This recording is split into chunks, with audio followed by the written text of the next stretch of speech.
Welcome back. You're still watching KTN Sunrise Live, and ever since it emerged that Kenyans across the world would also be able to vote, more and more focus has been shifting towards the diaspora, who are this 1.3 million eligible voters around the world. Well, KTN Sunrise Live has been trying to inform you as much as we can about who these people are, some of the stories, some are very keyword there, some of the people who are behind the Kenyan diaspora story.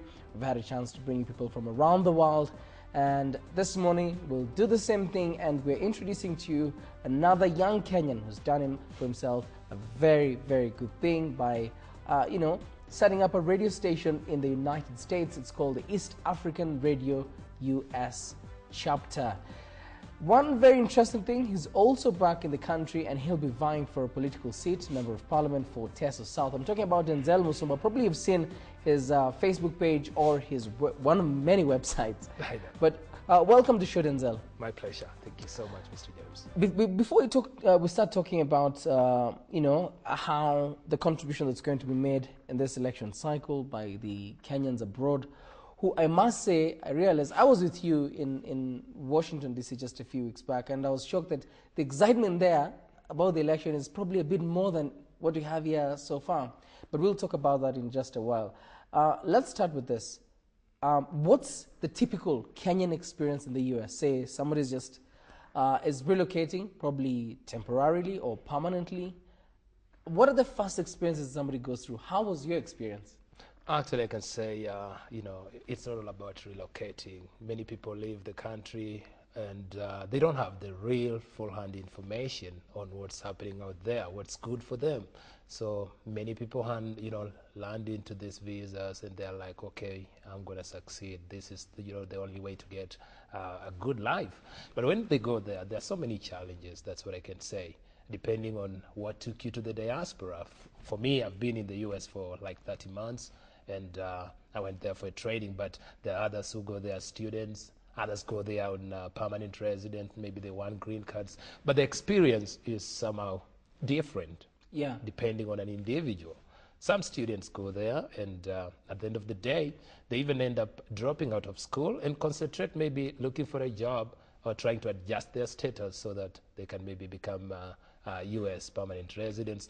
But for some, it's, I can say, they end up succeeding, they end up completing school, maybe getting good jobs. Others come back home. They go there purposely to get the education they need and come back to their countries. But there are so many challenges. And what are some of these challenges? Because I hear everybody talking about this. The irony, when I was talking to you guys, all of you talking about challenges. Correct. When I look at the parking lot, all of you had nice cars, everybody's living in a good house. What are these challenges? Don't see all that glitters and you think it's gold. I can say in the US, it's one of the countries that the law is actually, I can say it's working, not maybe 100%, but the law is working. And this is because they have very tough laws. There's what we call like corruption. It's not that high. You find that in the United States, you cannot get a job based on you not maybe having legal papers. That's what I'm talking about. And you find there are not only Kenyans, but thousands of millions, I can say millions of citizens from other countries who are in the United States illegally. Maybe you go there as a student, at the end of the day you drop out of school, then you're messing up your status. You go there as a tourist, and you decide just, I don't want to go back to my country. So you getting that legal paper, even a work permit, getting a driver's license, becomes a challenge. And that means you can't open a bank account, you can't transact business, you can't register any company, you can't join school. So you must just be having the right papers for you to survive in any country, for instance, in the United States. I like what you're saying. So you're telling Kenyans, if you're going to the US as a tourist, by all means, be a tourist. Yeah, be a tourist. Go there, do what you want, go to Hawaii, have fun, and come back to your country. Because if you say, okay, fine, I got a B1, a B2 visa, I'm going to stick around, I think it's tough. It's really tough. And in the U.S., anything you buy, anything you do, it's all about money. It's not like in Kenya. I can talk to Karani, I can go to Shamba and get some food, and at the end of the day, I'm good. But you just need to spend. From shelter, transportation, medical cover, everything is all about money. And you can imagine if you don't have a job. Let's talk about culture. That's financial. You say there are financial challenges whether you're going, for whatever reason that takes you there. But culturally, what are the differences that, for your case, what did you find shocking? Or what did you find different from what you have here in the country? I can say, first of all, the Kenyans, for instance, the culture is so much a little bit diverse, and you come to learn a lot, though there are some things that you just can't cope up with based on maybe the African culture. But I can say the few guys I interacted, like the first time I went there in 2009, I happened to, have so many friends even from West Africa. So you end up learning this culture, but there are some things you just can't cope up with, The issue of food, that's also another big challenge. You find like you're missing something, Americans, you are there and you were taking some snacks and all that fast food. So you find like... That's not for live TV. Yeah. But you find yourself missing a lot, even interacting. People are busy. People have no time to just sit and talk. Everybody's busy. Even raising kids is a problem because you end up, you're meeting your wife, you just drop the kids to a daycare center, maybe a school. You go pick, maybe your wife drops, you come back, you go pick the kids. So even raising kids becomes a problem, not like in our African culture, whereby in the evening maybe you're there interacting with your kids, having dinner together. So these are some of the issues that I can say culture-wise becomes a problem if you're going there for the first time and you're not ready to learn. You just need to adjust. There's no issue whereby we find like in Africa, like in Kenya, many people say, okay, women, the kitchen is always theirs, but nobody cares about that. In America, for instance, you just have to do something for your wife. You just have to prepare dinner for your family. You just have to, everything is done by both parties. Okay. And this is the culture that the citizens back in America, or maybe I can say the Americans have. Anybody can do anything. Exactly. Let's talk about the Kenyans who are there. And what I was saying earlier on is that I was really, really surprised to find the level of excitement about the coming general elections there. It's tangible. Everybody's talking about it. I mean, people are looking forward. Some have not been able to vote for the last 20 years, 14 years, 10 years, 3 years. But all of them are really looking forward to this. Tell us about, I saw it from the, the tidbits, but Correct. You really know what's happening. What's the mood on the ground? What I can say is, with the new constitution coming up with the provision whereby the dual citizenship issue, the diaspora voting, many Kenyans out there actually are not comfortable being in these foreign countries.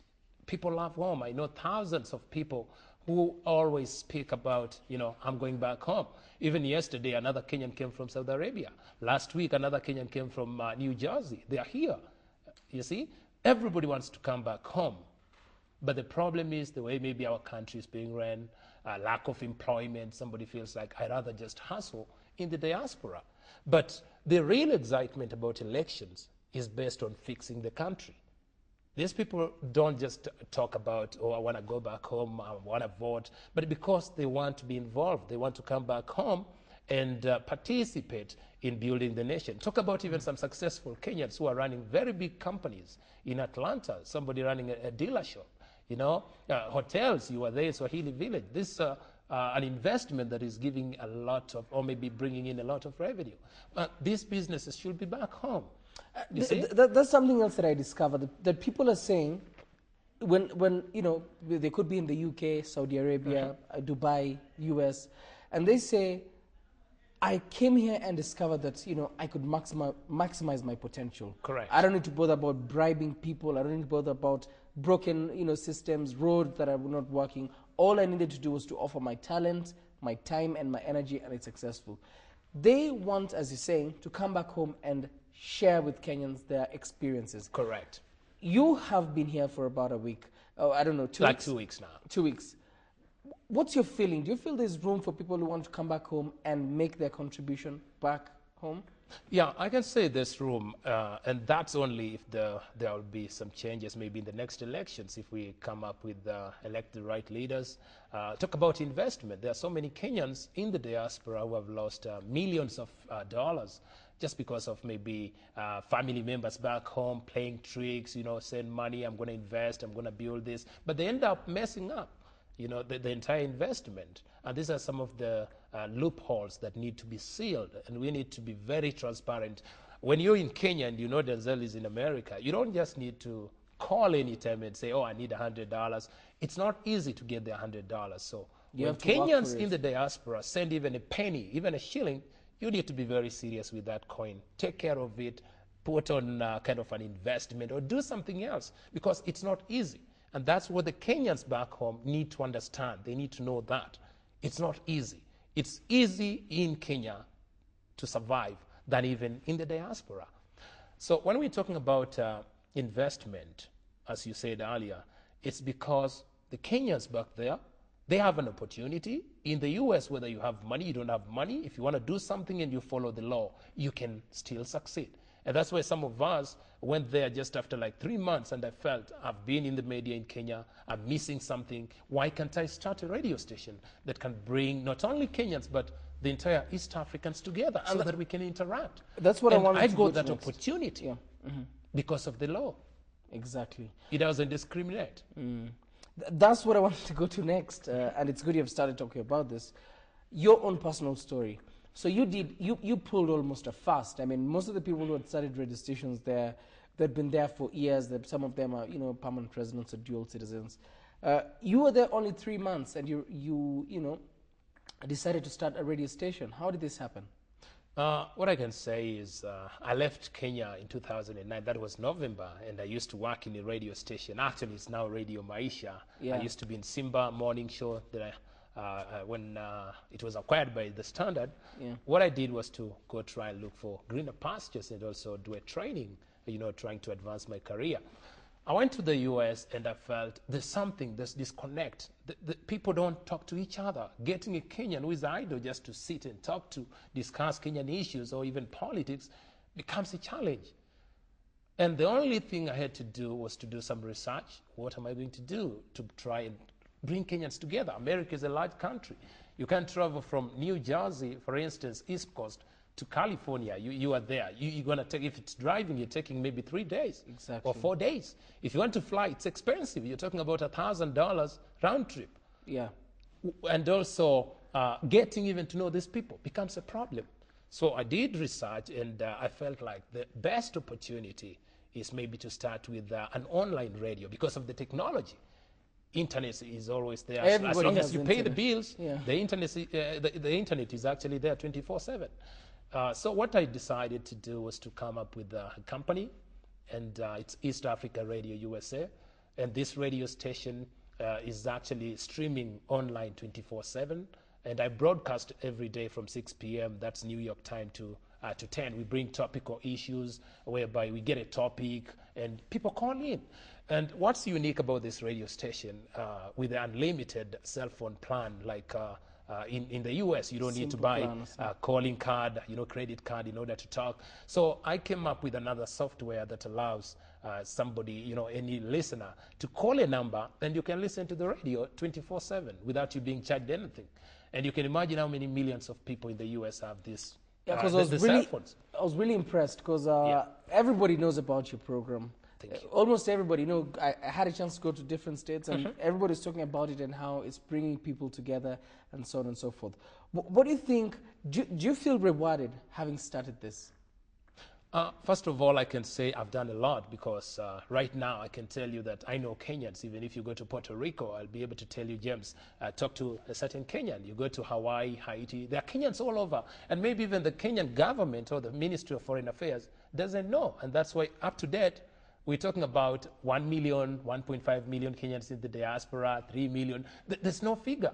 There's nobody who has the statistics to tell us exactly this is the number of Kenyans in the diaspora. And I think once we fix the problem back home, then we will be able to sort the issue of Kenyans maybe staying in foreign countries illegally without papers. Talk about the issue of accountability and even revenue, even investment, because once you know that there's a Kenyan running a business in a certain country and he's doing his business legally, then it's easy even to transact business with that person. Yeah. Talk about last year, but one, actually, that's 2010. I've done a lot of stories after, watching even KTN, getting some of these stories of Kenyans in Saudi Arabia being tortured. And with the help of the radio station, we did kind of like a Harambe, and we brought some 7 ladies to bring them back to the country. But the Kenyans back here maybe don't know. Even somebody volunteers and says, I'm going to bring that lady back home, and just paid $500 ticket from Saudi Arabia and back to the country. So the radio has not only brought people together, but we have interacted, we have shared ideas, we have interviewed so many politicians, talk about any candidate. Actually, I've interviewed Peter Kenneth, talk about Paranya, Raila, and we try as much as we can to do a live stream. Like, for instance, if there's any event at the embassy in Seattle, wherever, we try to go there and stream this live.